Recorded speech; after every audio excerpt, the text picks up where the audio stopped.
Les rendez-vous du Sageret, aujourd'hui, c'est à l'Assemblée Générale de la CAPEB. Je suis maintenant avec Franck Lenuellec. Franck, bonjour. Bonjour. Franck, vous êtes le directeur marketing et innovation du 3CA BTP.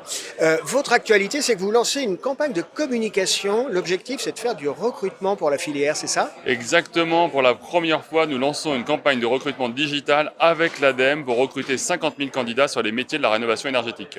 C'est vrai qu'il y a du boulot parce qu'en France, depuis 30, 40, 50 ans, on privilégie un peu les formations généralistes, le bac généraliste, et les métiers manuels, les métiers du bâtiment sont un peu les mal-aimés.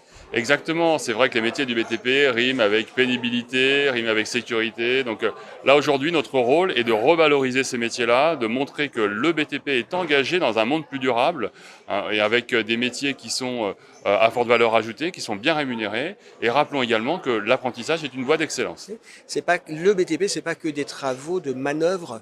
Hein, c'est aussi des vraies formations avec des vrais métiers et de vraies rémunérations. Exactement. On voit aujourd'hui que sur le champ de la rénovation énergétique, eh bien l'enseignement supérieur est en pleine explosion. Nous sommes sur une croissance à 2 chiffres.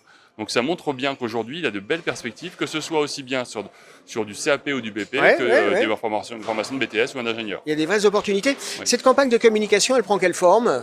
C'est une web-série de 30 épisodes à destination des jeunes et des publics en reconversion notamment. Donc des bobineaux qui durent quoi, 30, 40, 50 secondes? On est plutôt sur, oui, à peu près sur 30, 40 secondes, 30 épisodes, donc ils vont mettre en œuvre, mettre en musique eh bien, les différentes situations qui vont traduire eh bien, un engagement dans la construction durable des jeunes, des parents et des publics en reconversion. Je le rappelle, l'objectif, c'est 50 000 recrutements, c'est énorme. 50 000 recrutements sur une année. L'objectif est de recruter 150 000 candidats à terme sur les 3 ans. Bon. Une autre initiative du 3CA BTP, c'est un appel à projet. Vous pouvez nous en dire un peu plus ? Oui, alors donc le 3CA BTP est un outil des branches qui a vocation à favoriser l'innovation au service des entreprises du BTP par le biais de la formation. C'est un peu long, mais concrètement, c'est 75 millions d'euros qui sont proposés par an aux organismes de formation par le biais d'appels à projets, d'appels à candidature, qui vont favoriser l'innovation dans la pédagogie, l'innovation dans les services proposés par les organismes de formation pour avoir, je dirais, le top de l'innovation au service eh bien, des jeunes générations. Et puis, je crois que vous êtes le promoteur, enfin, pas vous individuellement, mais le 3CA BTP, vous êtes le promoteur des trophées de l'innovation. Exactement. Alors, c'est le mois prochain. C'est le mois prochain. Qu'est-ce qu'on peut... Vous êtes en plein dedans, là. On est en plein dedans.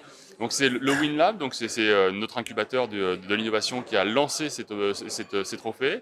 Donc le 24 mai, rendez-vous tous à 18h dans les locaux de SMA, je fais un peu de publicité, pour découvrir eh bien, d'une part quels sont les grands enjeux de l'innovation appliqués au métier et à l'évolution des compétences, et puis c'est de voir les belles innovations proposés par les centres de formation au métier du BTP. Ça, c'est important parce que là, je m'adresse aux jeunes, comme on dit, et puis aux familles. C'est vrai que l'image qu'on a souvent du BTP, c'est que c'est la pénibilité, des métiers usants, et c'est une image qui date, ça a évolué, il y a beaucoup d'innovation. Exactement, beaucoup d'innovation, et puis je dirais que l'innovation la plus simple, c'est d'utiliser correctement un smartphone. Et donc là, pour le coup, les jeunes sont des ambassadeurs de l'innovation. Et c'est sur ce sujet-là que nous travaillons, parce que les parents que nous sommes, eh bien, ont envie que leurs jeunes eh bien, s'engagent dans l'innovation et s'engagent dans un métier qui est de l'avenir. Qui est porteur, qui se réalise et qui est de l'action. C'est clair, belle initiative. Franck, merci d'avoir été avec nous. Merci, bonne journée.